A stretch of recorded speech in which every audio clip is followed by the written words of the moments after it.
Sio kucheleweshwa kote kunakuwa kungine kunakuwa ni kwa Mungu kabisa. Mungu anaweza akaruhusu uchelewe ili ajitukuze. Mungu anaweza akaruhusu wakati fulani uweze usiwende kwa wakati. Hii inaweza ikawa ni mpango wa nani? Wa Mungu. Kwa hiyo na Mungu akiruhusu hivi, mara nyingi sana linakuwa ni fundisho juu ya huyu mtu. Mara nyingi sana inaweza kuwa ni utukufu wa nani? Wa Mungu. Kwa mfano kama hichi, mimi sijawahi kuwa mchungaji, ndio najifunza sasa. Kumbe watu ndivyo walivyo. Zamani mimi sikuwa naenda kusali kama wewe. Kwa hiyo nilikuwa nikiona watu wanaimba najua kwa wangu. Kumbe kumtumikia Mungu na kwenyewe kuna vita yake, ndio najifunza. Kwa hiyo Mungu anaweza, mimi natamani kwa niwe na kwaya 2 3, lakini vitu hivi vinacheleweshwa na tunaomba usiku na mchana. Tunafunga. Kumbe Mungu anaweza kuchelewesha ili akuimarishe wewe geni. Katika uchungaji uweze kuwasoma na kuwajua watu kwamba hawa watu huja kwangu kuniabudu, kutaka vitu, kweli wananitumikia. Yaani kuna vitu mimi kwenye uchungaji mdogo tu, kuna vitu nimejifunza vingi sana. Kwa hiyo kuna kucheleweshwa kwa Mungu, lakini kuna kucheleweshwa kwa namna ya adui namna hii. Lakini kuna kujichelewesha wewe kukosa maarifa. Umenielewa? Yaani kuna mahali unaweza kujichelewesha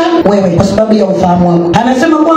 Anasema anachelea kusema kama yule nyoka alivyo haribu kinaha. Kwa hiyo anasema kwamba asije akawapofusha ninyi fikira mkauacha unyofu. Kwa hiyo kuna wakati unaweza ukajichelewesha wewe binafsi kwa sababu ya kushindwa kuwa na maarifa na kushindwa kuwa na utayari. Mvivu wa kiroho anaweza kujichelewesha yeye mwenyewe. Kuna wakati neema ipo, damu ya Yesu ipo, Roho Mtakatifu yupo, mchungaji wa kukuombea yupo, utoke huko kwenye shida, lakini kuchukua hatua niende kwenye maombi umeshindwa, umejichelewesha mwenyewe.